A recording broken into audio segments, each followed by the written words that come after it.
जय हिंद दोस्तों। देखो, रीनीट 2026 के बाद आप अगर ये प्लान कर रहे हो कि BAMS आपको करना है तो उसके लिए आपको कंप्लीट गाइड चाहिए, तो this is the ultimate video for you, जिसमें हम सारे पैरामीटर्स आपको बताने वाले हैं डिटेल में। क्या ड्यूरेशन है, क्या एलिजिबिलिटी है, प्रीफिक्स, क्या आपका कमीशन है जो आपको इसको BAMS को चलाता है, लैंग्वेज, सिलेबस, एलोपैथी, कॉलेज के टाइप्स, कितना टोटल कॉस्ट आपका गवर्नमेंट प्राइवेट इन सब में आने वाला है, एडमिशन काउंसलिंग कैसे होती है, college life, academic load, practical exposure, each and everything किसको करना चाहिए, क्या इसके प्रॉज हैं, क्या कॉन्स हैं, क्या आपको रिटर्न मिलने वाला है, PG ऑप्शन, सब कुछ इस एक वीडियो में आपको मैं समझा दूंगा। तो वीडियो को बस आपको आखिर तक देखना है। अच्छे एक्सपीरियंस के लिए 1.5x पर आप स्विच कर सकते हो। मैं हूं डॉक्टर फरमान, BAMS माइक्रोबायोलॉजिस्ट। आपको बताना शुरू करते हैं BAMS के कंप्लीट गाइड के बारे में। देखो, रीनीट 2026 ठीक है, आप लोगों के लिए मुझे दुख है थोड़ा सा कि आपको फिर से एग्जाम देना पड़ा। तो चलो दोस्तों, मैं बात शुरू करता हूँ पैरामीटर नंबर 1 से। ड्यूरेशन के बारे में बताना स्टार्ट करता हूँ आपको। इसका जो ड्यूरेशन है वो 4.5 ईयर्स का कॉलेज होता है प्लस 1 ईयर का इंटर्नशिप होता है। तो टोटल जो ड्यूरेशन है BAMS की वो 5.5 ईयर्स हो जाती है। तो जिन लोगों को बहुत जल्दी रिटर्न्स चाहिए थे कि भाई मेरे तो 2-3 साल में पढ़ लूँ और उसके बाद मेरी जॉब लग जाए, तो उनके लिए तो ये एक अलग चीज़ हो गई। 5.5 साल का आपको BAMS है। अगर आपकी बैक नहीं लगी तो बैक भी लगती है बहुत ज़्यादा, क्योंकि भाई टफ है पढ़ने में।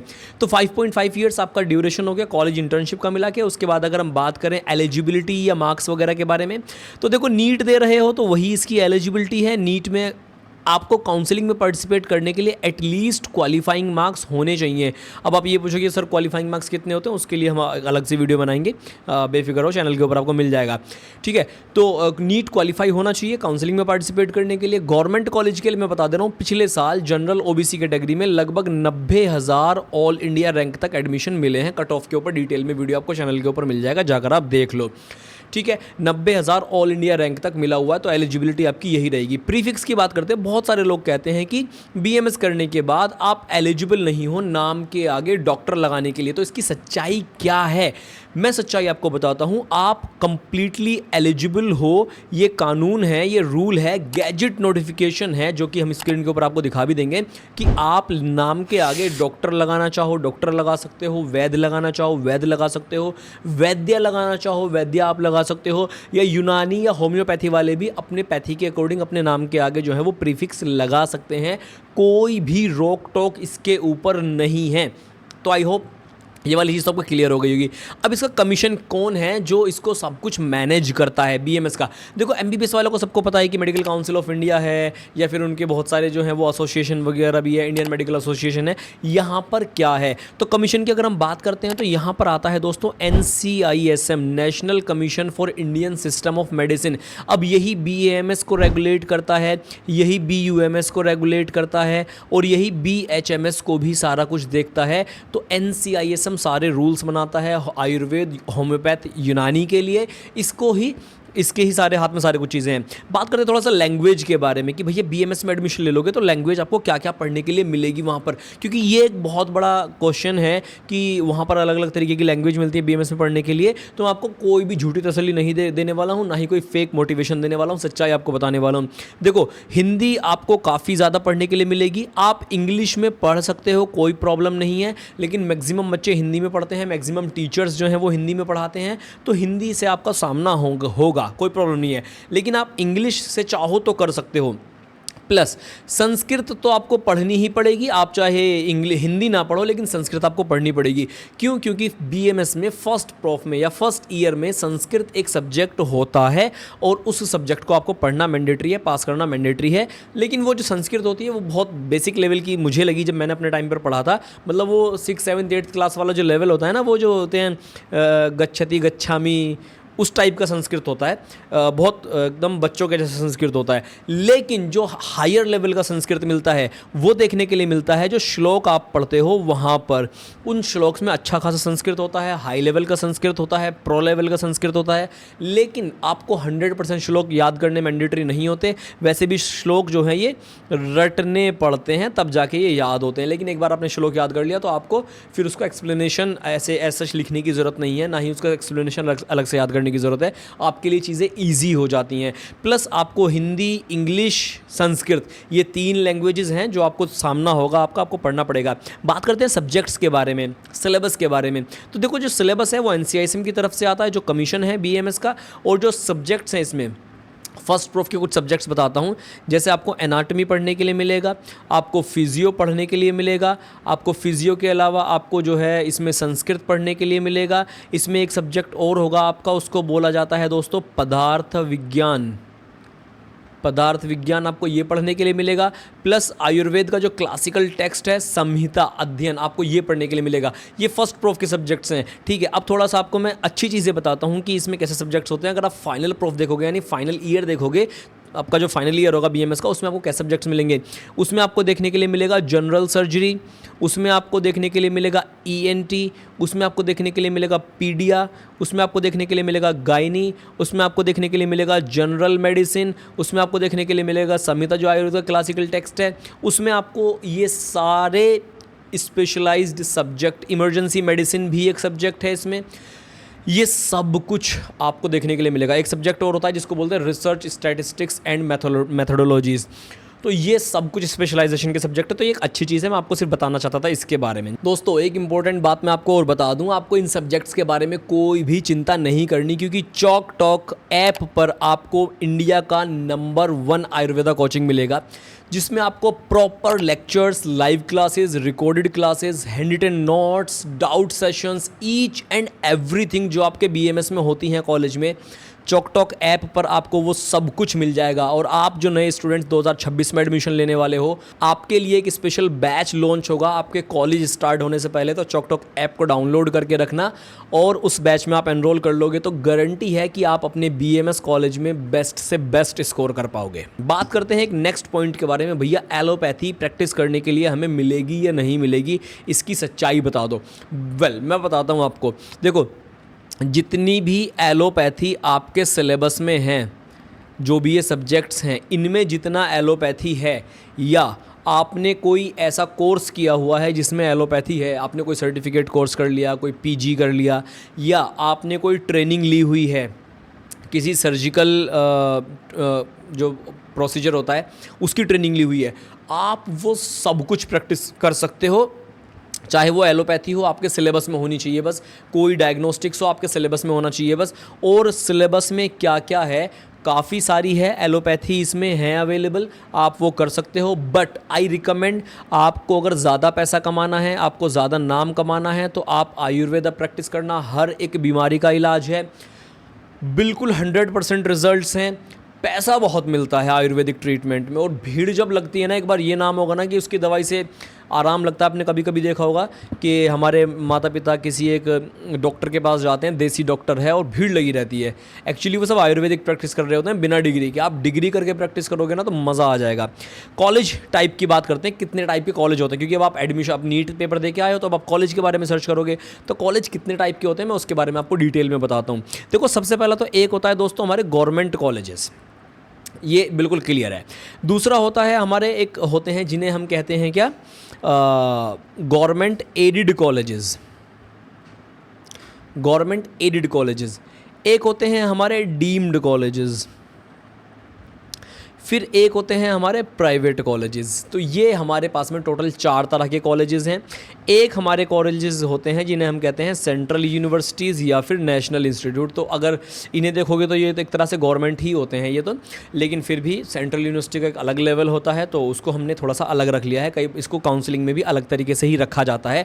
टोटल 5 तरह के कॉलेज हो गए। अगर आपको प्राइवेट में लेना है तो वो ये कैटेगरी है। डीम्ड में लोग कन्फ्यूज रहते हैं। अच्छा, इसमें एक क्वेश्चन और लोग बोलते हैं कि सर सेमी गवर्नमेंट कॉलेज क्या होते हैं। बेटा, इसमें नहीं होते हैं। अब आप डीम्ड को सेमी गवर्नमेंट मान लो, या गवर्नमेंट एडिड को आप सेमी गवर्नमेंट मान लो, कुछ भी कह सकते हो आप इनको, लेकिन एज सच कोई सेमी गवर्नमेंट कॉलेज इसमें नहीं होते हैं।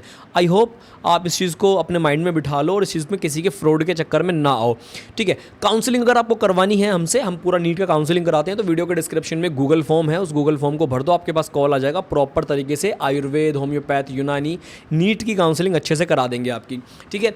तो डीम्ड जो होते हैं ये बहुत ज़्यादा एक्सपेंसिव होते हैं। अभी इनके बारे में हम खर्चे की जब बात करेंगे कि कितना कॉस्ट आपका लगने वाला, तब आपको बताएंगे। तो ये हो गए कॉलेजेस यूनिवर्सिटीज़ के टाइप, सेंट्रल यूनिवर्सिटीज़ के एग्जांपल बताता हूँ, जैसे कि बनारस हिंदू यूनिवर्सिटी है, यूनानी का अलीगढ़ मुस्लिम यूनिवर्सिटी है। इस तरह के यूनिवर्सिटीज़ सेंट्रल यूनिवर्सिटीज़ में आ जाते हैं। नेशनल इंस्टीट्यूट में आ जाते हैं, जैसे कि NIA जयपुर है, NIA गोवा है, NIA पंचकुला है, ये आ जाते हैं नेशनल इंस्टीट्यूट्स में।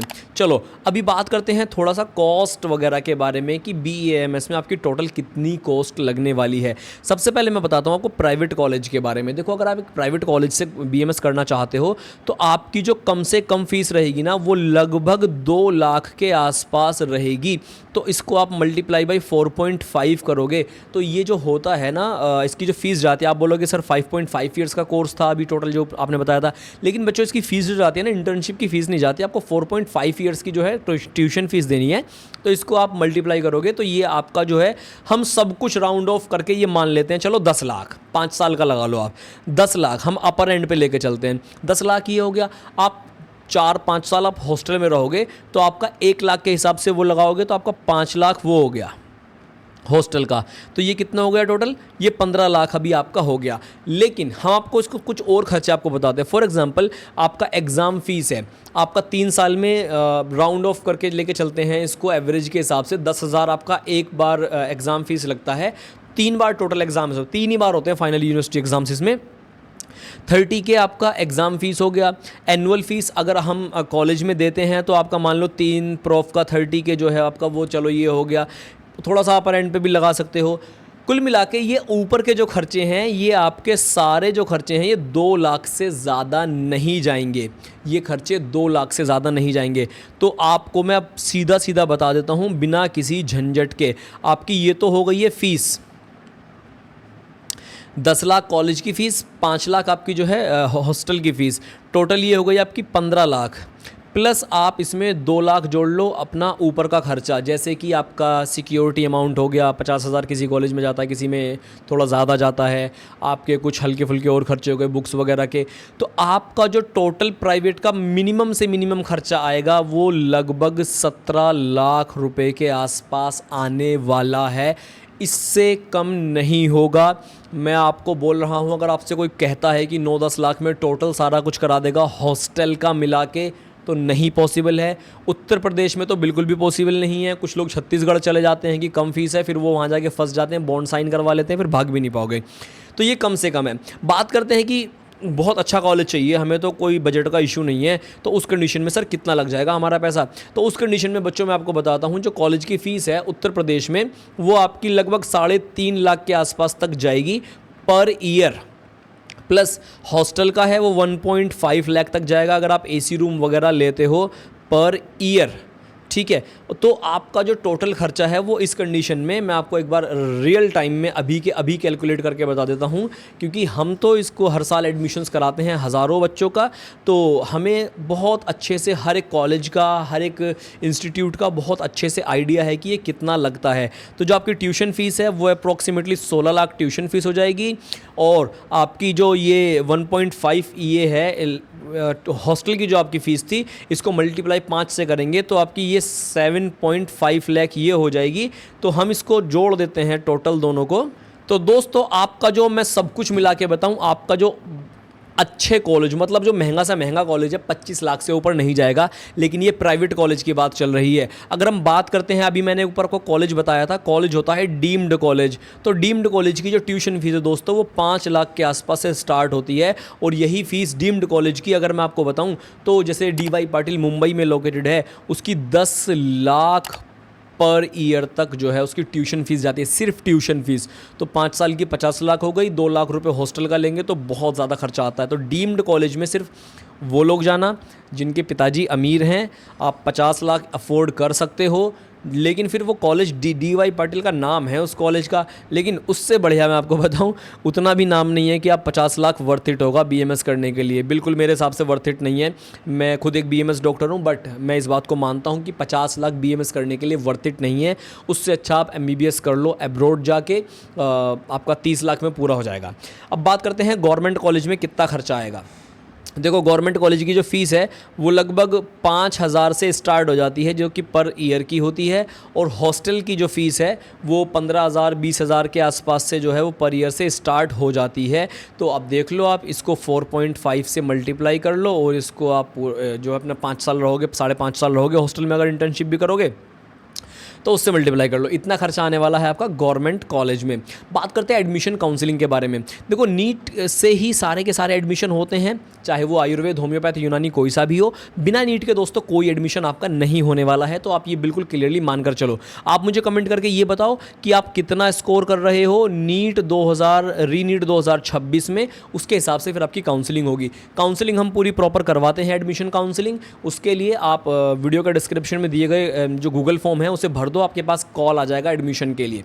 बात करते हैं कॉलेज लाइफ कैसी होगी बीएमएस में एडमिशन लेने के बाद। अक्सर स्टूडेंट्स का ये रहता है ना कि सर मज़े करने हैं, एकदम बिंदास होकर मज़े करने हैं। तो मैं कॉलेज के बारे में बताता हूँ। देखो दोस्तों, मेडिकल कोर्स में जा रहे हो तो ये तो एक्सपेक्ट करके मत जाना कि भैया हलवा होगा।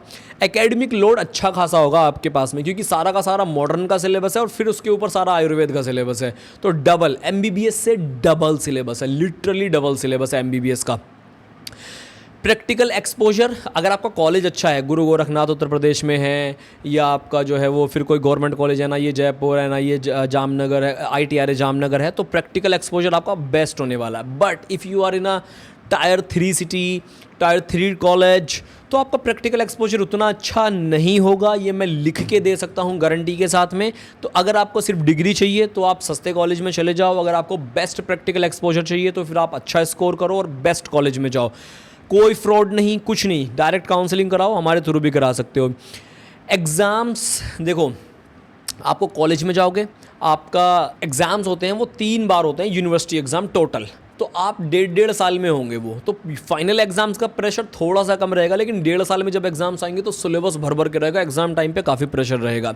दूसरा, जो कॉलेज है मैंने बताया, अलग अलग कॉलेज का अलग अलग प्रैक्टिकल एक्सपोजर हो सकता है, लेकिन जो एग्ज़ाम डिफरेंस है वो ऑल ओवर इंडिया इसका प्रोफ वाइज सिस्टम चलता है। एक प्रोफ 1.5 ईयर का होता है, टोटल 3 ही प्रोफ होते हैं। 3 प्रोफ में ही आपके 4.5 साल निकल जाएंगे, तो टोटल आपके 4.5 साल में बीएमएस पूरा हो जाएगा। अगर देखें 4.5 साल का है, लेकिन इसमें जो प्रोफ होंगे वो टोटल 3 होंगे 1.5 साल के। तो ये हो गया, उसमें मज़े भी आते हैं। लास्ट के 6 महीने में जाके पढ़ाई कर लो अच्छे से, उसके 1 साल मज़े कर लो, वो आपके ऊपर है। क्लिनिकल्स की बात करें, बीएमएस में भर भर के पूरा प्रॉपर क्लिनिकल है, क्योंकि भैया मेडिकल कोर्स है तो आयुर्वेदिक क्लिनिकल है, मॉडर्न का क्लिनिकल है, सारा एमबीबीएस सिलेबस क्लिनिकल है, सारा आयुर्वेद सिलेबस क्लिनिकल है। तो क्लिनिकल की तो आपको कोई चिंता नहीं करनी, बट आपको कॉलेज अच्छा सेलेक्ट करना है ताकि आपको अच्छे से सारा एक्सपोजर मिल सके। अच्छा, इसमें रट्टाफिकेशन बहुत है।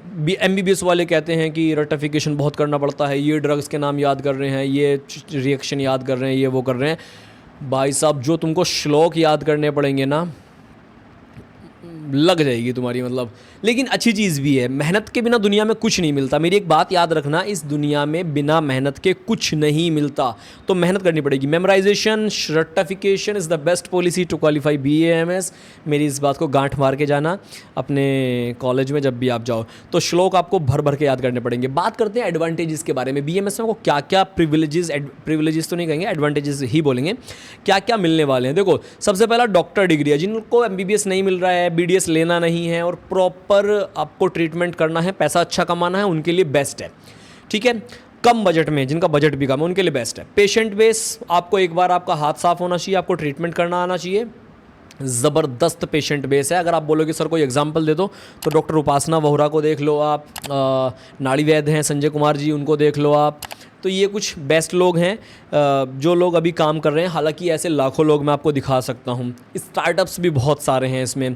तो पेशेंट बेस की कोई चिंता नहीं करनी। आप अपना पंचकर्मा सेंटर लगा सकते हो, पंचकर्मा अपॉर्चुनिटीज़ इसमें बहुत अच्छी हैं। सिर्फ एक नॉर्मल ट्रेडिशनल क्लिनिक नहीं कि BMS किया और अपना क्लिनिक लगा लिया, आप प्रॉपर एक रिहैब सेंटर पंचकर्मा लगा सकते हो। बहुत कमाई होती है इसमें। अपने आसपास गूगल करके देख लेना, एग्जांपल के तौर पे बताता हूँ, गूगल करके देख लेना पंचकर्मा सेंटर नियर मी, आपको दिख जाएंगे। अगर आप थोड़ा सा टायर 2 या टायर 1 सिटी में रहते हो तो फिर तो आपको बहुत ही मिल जाएंगे।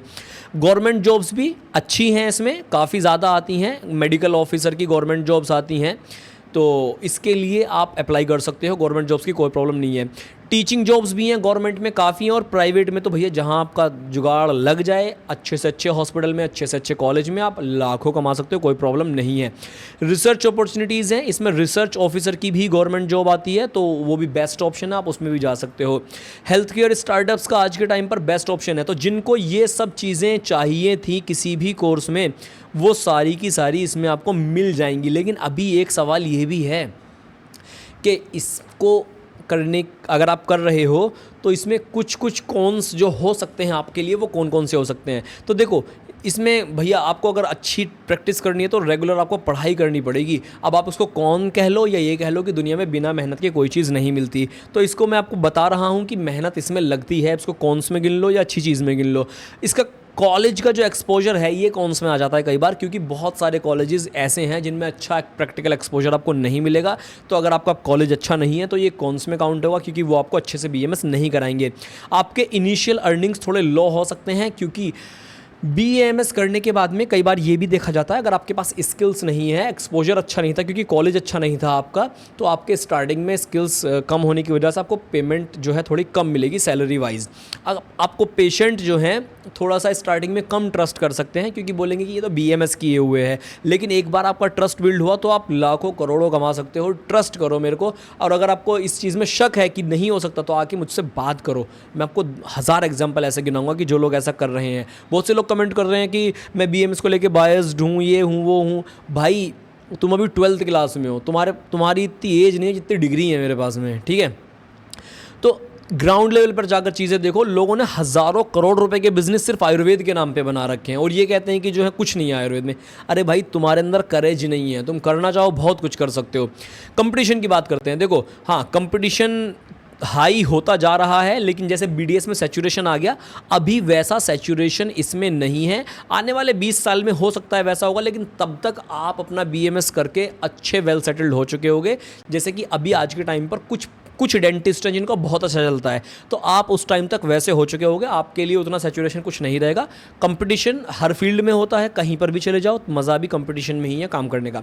पीजी ऑप्शंस, बहुत सारे लोग कहते हैं इसमें सर हम क्या पीजी कर सकते हैं, तो आप एमडी कर सकते हो, एमएस कर सकते हो, पीएचडी कर सकते हो, हॉस्पिटल एडमिनिस्ट्रेशन में एमबीए कर सकते हो, सुपर स्पेशलाइजेशन डीएम कर सकते हो, और आप इसमें पीएचडी भी कर सकते हो। हर एक ऑप्शन इसमें अवेलेबल है। सैलरी एक्सपेक्टेशन फ्रेशर्स की देखो, अगर आपको एक्सपीरियंस वगैरह थोड़ा कम है, बहुत ज़्यादा नॉर्मल कॉलेज से आए हो, तो 15,000 के आसपास बिल्कुल मरे से मरा इतना तो मिलेगा, क्योंकि आपको कोई एक्सपीरियंस नहीं है। आप टायर 3 कॉलेज से करके आए हो, टायर 3 कॉलेज सिटी में आप जॉब कर रहे हो, लेकिन आपको थोड़ा सा भी एक्सपीरियंस है, थोड़ा सा भी एक्सपोजर अच्छा था, 50,000 आपके स्टार्टिंग में कहीं नहीं गए, आपको बहुत आराम से मिल जाएंगे। एक्सपीरियंस डॉक्टर को इस स्टार्टिंग में 35,000 से स्टार्ट होकर 1.5 लाख पर मंथ तक कहीं भी नहीं गए, आपके बहुत आराम से मिल जाएंगे। आपने एमडी एमएस कर लिया तो ये और भी ज़्यादा बढ़ जाता है। पीएचडी कर लिया तो आप कॉलेज में असिस्टेंट प्रोफेसर, एसोसिएट प्रोफेसर बन जाओगे। 2 लाख तक, 2.5 लाख तक सैलरी आराम से चली जाएगी आपकी। डिपेंड करता है किस कॉलेज में और किस सिटी में आप जॉब कर रहे हो। किनको अवॉइड करना चाहिए बीएमएस, जिन्हें नहीं करना चाहिए? देखो, जिनको क्विक रिटर्न्स चाहिए, इधर मेरा 2 साल में कोर्स पूरा हो, मेरी जॉब लग जाए, उनके लिए नहीं है, क्योंकि इसमें लॉन्ग टर्म्स में आपको पढ़ना पड़ेगा, सेम एज ऑफ एमबीबीएस। आपको 5.5 साल का बीएमएस है, 3 साल की आपकी एमडीएमएस है, उसके बाद आप चाहो तो पीएचडी कर सकते हो, डीएम कर सकते हो, लेकिन आपकी कमाई पहले शुरू हो जाएगी। लेकिन क्विक रिटर्न्स आप इसमें एकदम से एक्सपेक्ट मत करना, ठीक है। जो लोग बिल्कुल भी इंटरेस्टेड नहीं हैं हिंदी और संस्कृत में, तो भैया उनके लिए मैं कहता हूँ ठीक है, आप एक बार को अवॉइड ही करो तो अच्छा है। अगर आपके अंदर करेज है कि आप पढ़ सकते हो, क्योंकि लैंग्वेज ही तो है, कौन सा रॉकेट साइंस है, तो पढ़ लो, फिर बहुत अच्छा है, फिर कर सकते हो। नहीं पढ़ना बिल्कुल भी तो अवॉइड करना। इंस्टेंट सक्सेस अगर आपको चाहिए, इधर बीएमएस किया और इधर 1 करोड़ का पैकेज, ऐसा नहीं होने वाला है। आप ख्यालों की दुनिया से बाहर निकलो। ये कोई आईआईटी बॉम्बे या आईआईटी रुड़की नहीं है कि आप उनमें से टॉपरों में से हो और आपका 1 करोड़ का पैकेज लग गया। तो इंस्टेंट सक्सेस कुछ नहीं होता है, और early success is scam. Great things takes time. यार थोड़ा सा समझो इस बात को। जिनको आयुर्वेद प्रैक्टिस नहीं करना है उनके लिए नहीं है बीएमएस। आप थोड़ा बहुत एलोपैथी चला लोगे, लेकिन लास्ट में आपको जो रिजल्ट्स मिलेंगे वो आयुर्वेदिक मेडिसिन में ही मिलेंगे। तो जो प्रैक्टिस नहीं करना चाहते आयुर्वेदिक, वो मत आना इसमें। काउंसलिंग करानी है, वीडियो के डिस्क्रिप्शन में गूगल फॉर्म है, वो भर दो, आपके पास कॉल आ जाएगा काउंसलिंग के लिए। और चॉकटॉक को सब्सक्राइब कर लेना, इंस्टाग्राम पर फॉलो कर लेना, choktok.online। बीएएमएस का सबसे बेस्ट कोर्स आपको मिलेगा चॉकटॉक पर।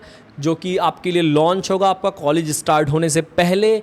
और चॉकटॉक ऐप आप डाउनलोड कर लेना, उस पर आपको सबसे बेस्ट इंडिया का नंबर 1 आयुर्वेदिक कोर्स है जो आप कर सकते हो।